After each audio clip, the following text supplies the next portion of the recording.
سورۃ المزمل، بسم اللہ الرحمن الرحیم، شروع اللہ کے نام سے جو بے انتہا مہربان نہایت رحم فرمانے والا ہے۔ یا ایہا المزمل، اے اوڑھ لپیٹ کر سونے والے۔ نبی صلی اللہ علیہ وسلم سے خطاب ہے۔ جب یہ وحی آئی تو آپ ایک چادر لپیٹ کے آرام فرما رہے تھے۔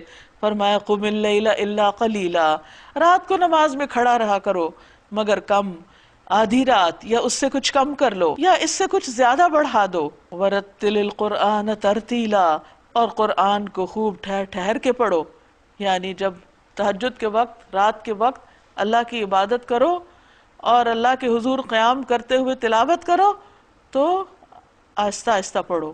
آہستہ آہستہ کیوں؟ ٹھہر ٹھہر کے کیوں؟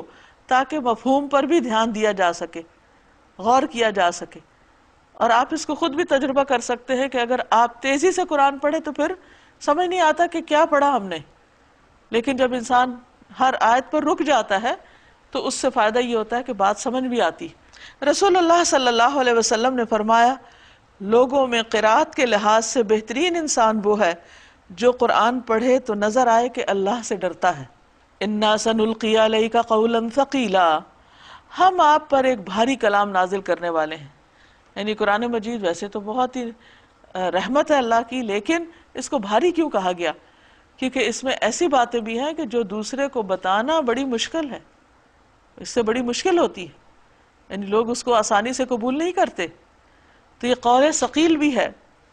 در حقیقت رات کا اٹھنا نفس پر قابو پانے کے لیے بہت کارگر ہے اور قرآن ٹھیک پڑھنے کے لیے زیادہ موزوں ہے۔ اب رات کے وقت نیند توڑ کے اٹھنا واقعی بڑا مشکل کام ہے اور اس کے لیے بہت ہی صبر اور حوصلہ چاہیے۔ جو شخص اپنی نیند پہ کنٹرول کر سکتا ہے پھر وہ باقی بھی چیزوں میں آگے بڑھ سکتا ہے۔ پھر فرمایا دن کے اوقات میں تمہارے لیے بہت مصروفیات ہیں، اس لیے یکسوئی سے انسان نماز نہیں ادا کر سکتا، عبادت پوری طرح نہیں ہو سکتی۔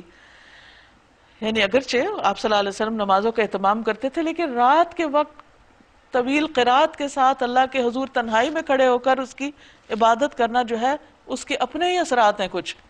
فرمایا اپنے رب کے نام کا ذکر کیا کرو اور سب سے کٹ کر اسی کے ہو رہو، وہ مشرق و مغرب کا مالک ہے، اس کے سوا کوئی الہ نہیں، لہذا اسی کو اپنا وکیل بنا لو، اور جو باتیں یہ لوگ بنا رہے ہیں ان پر صبر کرو اور شرافت کے ساتھ ان سے الگ ہو جاؤ۔